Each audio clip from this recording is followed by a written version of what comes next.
လောင် NNO သုံးရင်သဘောကျတာပါလဲဆိုတော့ तू ကအရန်နေရမစားဘူးပေါ့နော်ဒီလိုကတ်လေးနေပါပေါ်လာဆိုကတ်ကလေးကိုအိတ်ထဲထည့်ဝိုင်းလို့ဒီမှာအလုံးကြီးဆိုလို့ရှိရင်ဒီလုံးကြီးနဲ့ခိခိတက်ခောက်တော့ကောင်းကောင်းထွက်လို့ရတယ်ပေါ့နော်အဲ့လိုမျိုးဆိုတော့ခီးဆောင်ပုံစံမျိုးနဲ့ तू ကပြင်ဆင်ထားတာဆိုတော့လေလောင်တို့သုံးတဲ့ခါမှာလဲပို့ပြီးတော့အဆင်ပြေရပေါ့နော်ညဘက်မှာလောင်တို့ပုံမှန်ပြဆိုမနက်ခင်းတွေကိုပို့ပြီးတော့လူတွေကအများကြီးလိမ့်ကြတယ်ညရောက်ရင် तू ကလုံးဝညနေပြောင်းနေချင်ညဘက်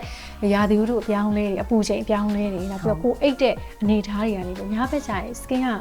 အဟားပြည်မခံစားဘူးပေါ့ဟုတ်တာ NNO ဆိုလဲဒါညဘက်ကိုတီးတန့်လိမ့်နဲ့အရေးပြားအဖြစ်အစီဆိုတော့ညဘက် skin care တို့ကဘာလို့အဲ့လိုအရေးကြီးလဲဆိုတော့ class ကြီးအသိချင်အမားတို့တွေကအပြင်နေသွားတယ်အလုပ်တွေနေတိုင်းလုပ်တယ် stress တွေအများကြီးနောက်ပြီးတော့အပြင်က oxidative stress တွေရတယ်ရှိ environmental factors တွေပေါ့နော်ဥပမာ pollution တွေရှိမယ်နေပူထိမယ်နေပူမထိရင်တော့မှ pollution ကတော့ indoor pollution လည်းရှိတယ် outdoor pollution လည်းရှိတယ်ဒီဥစ္စာတွေကြောင့်မို့အမားတို့ရဲ့အရေးပြားတွေကဘာပဲပြောပို့ပြီးတော့ညစ်နွမ်းနိုင်တယ်နောက်တစ်ခုကကျတော့ပို့ပြီးတော့ cell အသေးတွေကပို့ပြီးတော့ပိတ်ဆို့နေနိုင်တယ်ပေါ့နော်အမားတို့ဆိုလည်းအခုလို makeup တွေလိမ့်နေဒီလိုမျိုးမီးအောင်အောက်တွေနေကြတယ်လောင်းလို့ဆိုလည်းအမြဲတမ်းရှိတယ်ဒီဟာတွေကိုကနေပြီးတော့မှညနာတက်ရုံပဲတက်ပြီးတော့အိတ်လိုက်မယ်ဆိုလို့ရှိရင်ကောင်းတော့လည်းကောင်းတယ်ဒီညနာတက်လိုက်တဲ့အတွက်ကြောင့်မို့ခုနက